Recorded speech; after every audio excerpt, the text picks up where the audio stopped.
And Jalen, Try to focus on the positives, one people. thing that was a big positive was seeing the Pats lose when they actually have to play a good team. Mm, There's beautiful. it's great when the Patriots have been playing this cupcake schedule when they have 6 games a year. There are pretty much 6 guaranteed wins because they play the Jets, the Dolphins, and the Bills. The Bills were at least competitive, but when you're going against the Jets and Dolphins, the two of the arguably worst teams in the league, Hmm. it's a pretty easy schedule. It also is great when Kraft is not only fondling sex trafficking workers at a massage parlor, but he's also, I guess, fondling Goodell to get these easy ass schedules, even though you're one of the best teams in the league.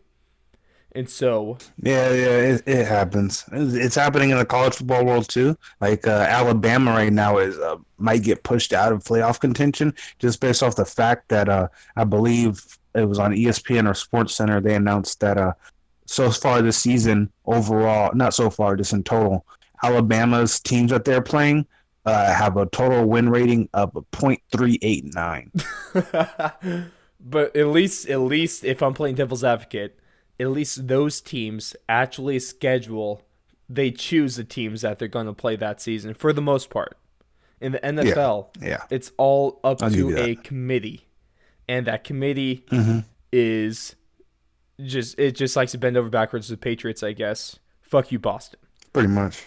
And so when the Patriots actually have to go on the road on a nice Sunday night up there in Baltimore, Maryland, going against the electric Lamar Jackson, some say he's Michael Vick 2.0, and at least he doesn't abuse dogs. At least not yet. But man, to see their defense Yeah. struggle, to see their offense not do as well as it usually does because they're actually playing a legit defense in the Ravens, and then they get outcoached, they get outperformed, they get out executed. And it was just so nice. It was just a really refreshing way to end my NFL Sunday, especially with the Broncos getting that dub.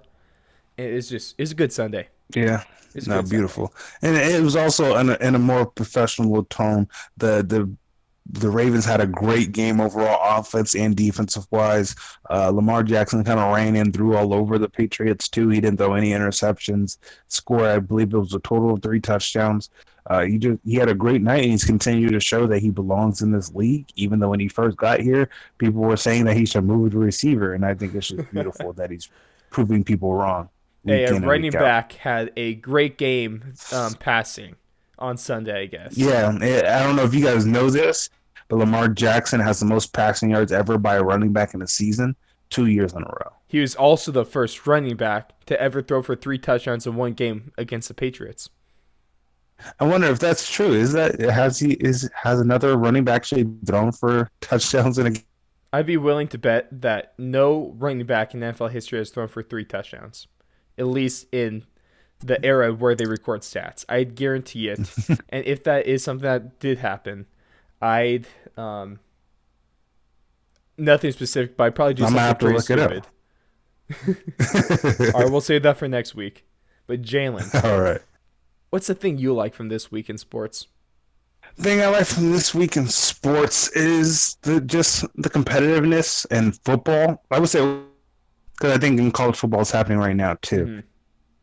The competitiveness that is happening in football right now. Like, like, yeah, we had the 49ers and Patriots going undefeated all the way into this week. The 49ers are still undefeated at this moment. Patriots or not, fuck But you. it's but the rest of the league is just pretty much just everyone still has it. Pretty much everyone other than, like, the Redskins, the Dolphins, and the Bengals and the Jets.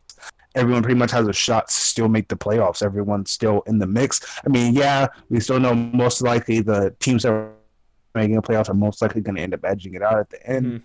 But just so far at the middle point of the season, even games where teams are losing a lot, like a lot of teams who don't have like the best record, are Mm-hmm. being competitive with top teams, and it's like it's beautiful to not have blowouts week in and week out, to where just no team is doing good and no team is Mm-hmm. doing bad all season. Like, there's been highs and lows for every single team, so it's kind of beautiful to see just kind of like a fair playing ground. Finally, it's kind of like what you hope for in sports. It's just teams just being able to compete every week, Mm-hmm.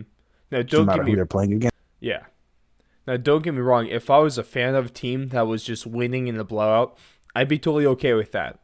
But is just a Definitely, general definitely. fan, just to see competitive games and to see these games that come down to the end and that end on one possession or the last play of the game, it does make everything a lot more exciting and a lot more enjoyable. Definitely, it definitely makes it because obviously every single week you turn on the TV to watch your team. That's the main thing. You turn on to watch your team, but then every once in a while, you get caught up. Probably if you play fantasy or anything else, you Or caught if up your watching team's in the other bye games week, during the week. Yeah, and the bye weeks, you end up watching other games, and then when you watch those, you want competitive games. You like other. Obviously, sometimes it's fun to watch a blowout because it's like teams just pretty much who manhandling the doesn't team. like seeing Sometimes it's just funny. offense? That's what sports Yeah, are based but around. at the same time, yeah, but at the same time, it's like you don't. That's not an every week thing. I would hate to see teams put out 50 points and the other team putting up zero. After a certain point, it's kind of like it gets old. Exactly, So and it's I just good to see the think league competitive this year. exactly. I think you speak for at least 80% of sports fans right there. The other 20% are on crack, or just bandwagon fans that always only watch teams that win in blowouts. Yeah, I don't see that as exciting football. I mean, I love to see a blowout every once in a while, Every once especially in a when while. it's an Oh yeah, unexpected blowout. yeah. Especially like if the Dolphins went out and blew out the Patriots like 50 points, like seven. That's a game I'd watch. Well, But one, like when it's an I would love that expected because blowout, that's when it's not yeah, as exciting. exactly. One, I'd love to see it because who in the shit would think the Dolphins would win in a blowout? Two, who would think the Patriots would have gone blown out? And three, it's always just nice to see the Patriots lose. Fuck you, New England. Yeah.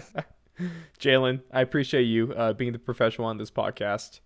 Uh, you bring some legitimate. One of us has to be. Well, see, the thing is, I should talk, but I should talk with facts sometimes. Yeah, yeah, he usually has facts to back it. Like I understand a lot of people, if you come into our podcast and you kind of just skip around, you're probably going to catch a lot of just childish bull Jokes, yeah, childish bullshit, jokes, and banter.